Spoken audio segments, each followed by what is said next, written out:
Hi, welcome everybody. Thank you for taking the time out of your day to be here.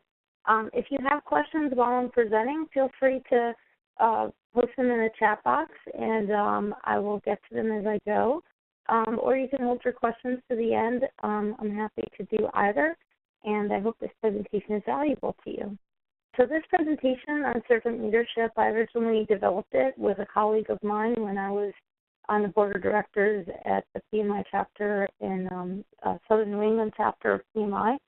And my colleague and I developed it for a region conference in that area, and have since then kind of developed it into other things. And the one thing that I will share with you about this is that I think servant leadership is a wonderful thing, and it's something that I really want to proliferate. So if you are inspired by this and you yourself want to do a presentation on servant leadership, please let me know, and I can assist you with doing that. So let me know at the end. Objectives today, I'm going to first talk about what servant leadership is, what works, and when it's most effective. I'm going to give you some example leadership, a model for project management leadership using servant leadership. Okay, so what is servant leadership? I love this picture on the right. It says it's not about me, so that's a big piece of it. It's about focus, growth, well-being, being a servant first.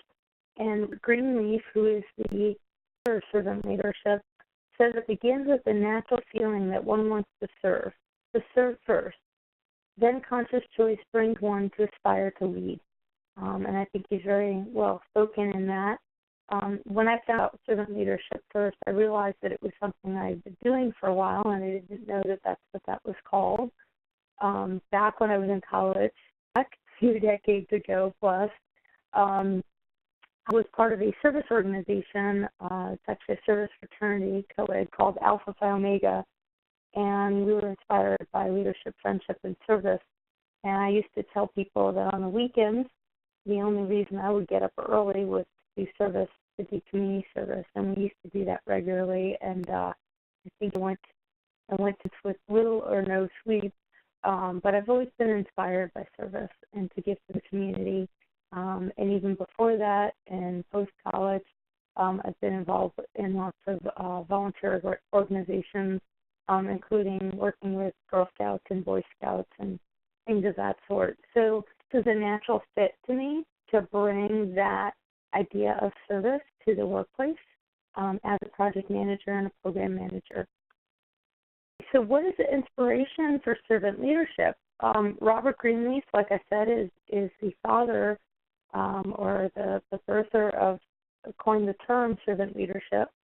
And actually, if you go to, I have this in the references at the end, greenleaf.org, you will find a significant amount of information about servant leadership, which much of this presentation is based on, and it also uses some other sources. He spent 38 years at AT&T, mostly in management training and development. He also spent a quarter of a century consulting on servant leadership after that. Turned servant leader in the 1970s, so it's actually been around for quite some time. You may wonder why you've heard about it recently. I think that the interest in agile project management has spurred that because servant leadership actually works really well with agile project management because it is less of a command and control type of leadership style. It's more participative and delegative, and it really puts the power back into the team to help do the work that needs to be done and really to focus that work rather than it coming from the project manager or leader of the team. So the center he created for applied ethics is now called the Greenleaf Center for Servant Leadership, and that's what you'll find if you go to greenleaf.org. His vision for this was Herman Hesse's short novel called Journey to the East, which he in the 1960s, that was written in the 1960s. It's an account of a mythical journey by a group of people on a spiritual quest. And the inspiration that Robert Greenleaf got from that was that true leadership stems from a desire to serve. There are some essays about servant leadership.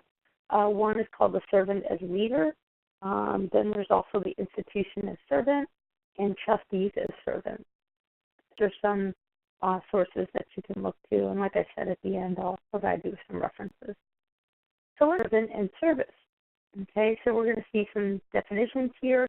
Servant is one who serves, does service voluntarily or out of compulsion, a person who's employed by another for menial offices or for other labor. And this person is actually subject to one's command, the one who is serving. The servant expresses submission, recognizance, or debt to another. A person in service of another, they may be in a subordinate position, or they're hired to work for another. You may be thinking to yourself, well, gosh, this doesn't sound like leadership at all. It sounds like the opposite of that, which is what is so interesting about servant leadership. Other definitions of service: an act of assistance or benefit, doing a favor, a helpful activity or an aid, work that's done by one person or group that actually benefits another. It's done to benefit them. Performance of work or duties for a superior or as a servant, being of service or being helpful or useful. Okay? So look at the definition of leadership.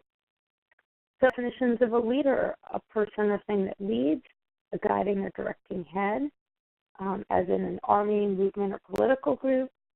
It leads or guides, someone who is in charge or in command, who heads a political party or organization, has influence or power, especially of a political nature. A person that rules, guides, inspires others. A person in front or someone who goes first, head of, organizes, or is in charge of something, or anybody, as in a tribe, clan, or family, or person who directs the work of others. Okay, a lot like what we understand to be leadership. So together we get servant leadership. So how does servant leadership work? It works by sharing that of leading, of directing others first, encouraging those in your team with a focus of growth and development of team members. I like to describe servant leadership is the leader of my project team. I ask my team, how can I help you so that you can be successful and our team can be successful, so our project can be successful. So I'm really looking for how I can assist my team in being successful so that the whole team can be successful. So leadership characteristics, if we look at characteristics of being a servant, we hear listening, empathy, perhaps healing and support. And being a leader, there's awareness, persuasion, conceptualization, foresight. And we bring these together. The Spears model shows sort of the union of this servant and definitions. And we see when we bring those aspects together, we come up with stewardship to people and building community, which really works with that statement that I said, how can I help you be successful so we can be successful?